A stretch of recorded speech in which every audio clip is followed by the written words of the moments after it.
तो one nation one election का शिगुफा केंद्र की नरेंद्र मोदी सरकार और भारतीय जनता पार्टी ने छोड़ दिया है।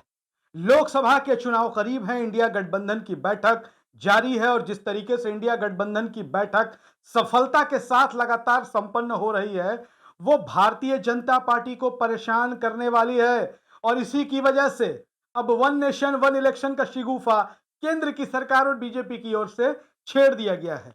वैसे बता दें कि देश के पूर्व राष्ट्रपति रामनाथ कोविंद की अध्यक्षता में एक कमेटी के गठन की खबर है, जो वन नेशन वन इलेक्शन की रूपरेखा तय करेगी कि इस पर क्या होना चाहिए, क्या नहीं होना चाहिए।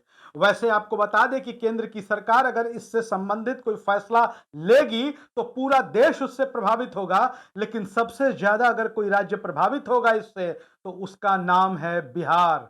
जी हां, बिहार सबसे ज्यादा प्रभावित होगा, क्योंकि राजनीति के विश्लेषकों का, राजनीति के जानकारों का मानना है कि अगर केंद्र की नरेंद्र मोदी सरकार वन नेशन वन इलेक्शन के फैसले पर अमल करती है तो छोटे और क्षेत्रीय दलों का सफाया हो जाएगा। छोटे और क्षेत्रीय दलों के लिए ये वन नेशन वन इलेक्शन किसी डेथ वारंट के जैसा है, और अगर सरकार इस पर मुहर लगा देती है तो कई क्षेत्रीय दलों का सफाया हो जाएगा। और आपको बता दें कि लगातार राजनीति होती आई इस मसले पर, यह कोई नया मसला नहीं है। देश के पूर्व गृह मंत्री, देश के पूर्व उप प्रधानमंत्री लाल कृष्ण आडवाणी लगातार इस मामले को उठाते रहे हैं। और इसके साथ ही आपको बता दें कि 1990 में लॉ कमीशन ने एक रिपोर्ट जारी की थी और इस रिपोर्ट में कहा गया था कि देश में वन नेशन वन इलेक्शन होने चाहिए। इसके पक्ष में कई सारे तर्क दिए जा रहे हैं। बताया जा रहा है कि अगर एक साथ देश के सारे चुनाव होंगे तो इससे सरकारी संसाधन, सरकार के पैसे, बहुत सारी चीजों की बचत होगी। और इसके अलावा चुनाव नजदीक आते ही जो आचार संहिता लागू हो जाती है और आचार संहिता लगने से जो विकास कार्य रुक जाते हैं, विकास कार्य प्रभावित होते हैं, उससे देश का विकास प्रभावित हो जाता है। लिहाजा चुनाव अब एक ही साथ होने चाहिए, ये मानना है केंद्र की सरकार का। और भारतीय जनता पार्टी के लौह पुरुष कह सकते हैं लाल कृष्ण आडवाणी की पहले से यह मंशा थी कि वन नेशन वन इलेक्शन हो जाए, लेकिन उस दौरान भारतीय जनता पार्टी के पास पूर्ण बहुमत नहीं था।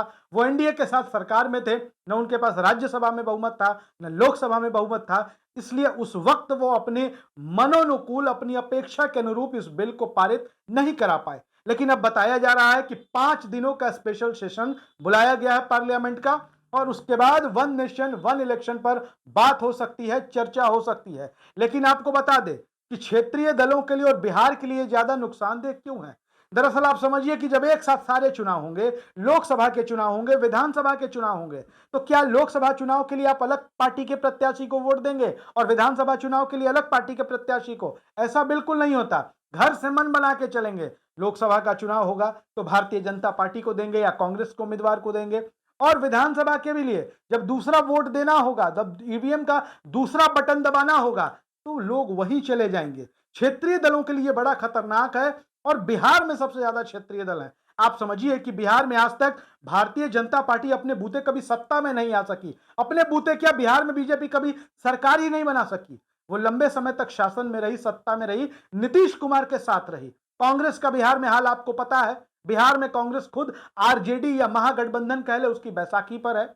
और इसके अलावा बिहार के जो सबसे बड़े नेता हैं लालू प्रसाद यादव, नीतीश कुमार, ये सभी क्षेत्रीय दलों के नेता हैं। लालू प्रसाद यादव की पार्टी राष्ट्रीय जनता दल, बिहार के मुख्यमंत्री नीतीश कुमार की पार्टी जनता दल यूनाइटेड, ये तमाम जो छोटे और क्षेत्रीय दल हैं, इनके इर्द गिर्द बिहार की राजनीति मंडराती है। और भारतीय जनता पार्टी की भी बात कह लें तो वो भी बिहार में अकेले अपने बूते कुछ भी करने को मजबूर नहीं है। हम आपको बता दें कि भारतीय जनता पार्टी अकेले बिहार में कुछ नहीं कर सकती, क्योंकि बिहार में सबसे बड़े सहयोगी चिराग पासवान, जिनकी पार्टी है लोक जनशक्ति पार्टी रामविलास, इसके अलावा पशुपति कुमार पारस की पार्टी राष्ट्रीय लोक जनशक्ति पार्टी, उपेंद्र कुशवाहा उनके साथ हैं, जिनकी पार्टी है राष्ट्रीय लोक जनता दल, जीतन राम मांझी की पार्टी हिंदुस्तानी अवाम मोर्चा सेकुलर। मतलब इतने सारे दलों के कुनबे को मिलाकर बिहार में भारतीय जनता पार्टी का काम चल रहा है। बिहार में भी भारतीय जनता पार्टी अकेले अपने दम पर नहीं है।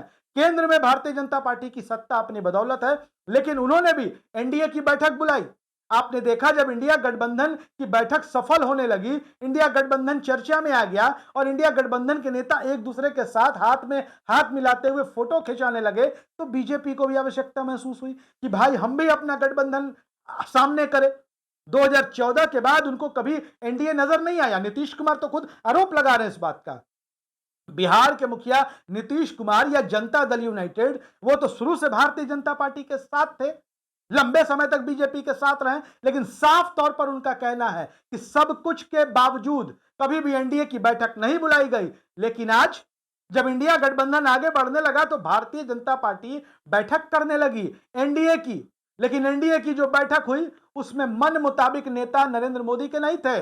अब आप समझिए कि जो इंडिया गठबंधन है उसमें बड़े बड़े नेता, कांग्रेस तो एक राष्ट्रीय पार्टी के तौर पर अपनी मौजूदगी दर्ज करा रही है। आम आदमी पार्टी, अरविंद केजरीवाल की पार्टी जो देश के दो दो सूबों में अपनी सरकार चला रही है, दिल्ली और पंजाब।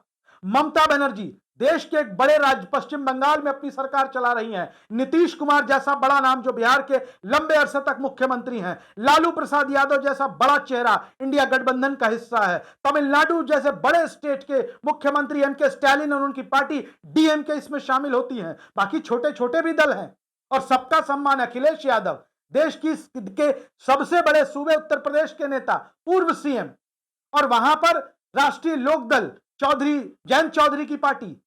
तो ये जो कुनबा है इससे बीजेपी भयभीत है, प्रधानमंत्री इससे भयभीत है। तभी वन नेशन वन इलेक्शन का शिगुफा छेड़ा जा रहा है ताकि क्षेत्रीय दल समाप्त हो जाएंगे तो कांग्रेस से लड़ना थोड़ा उनके लिए आसान हो जाएगा। लेकिन देखिए होता क्या है, ऊंट किस करवट बैठता है। आपको क्या लगता है वन नेशन वन इलेक्शन पर? आपकी क्या राय है? अपनी राय जरूर लिखिए। वीडियो अच्छा लगे शेयर करिए। धन्यवाद।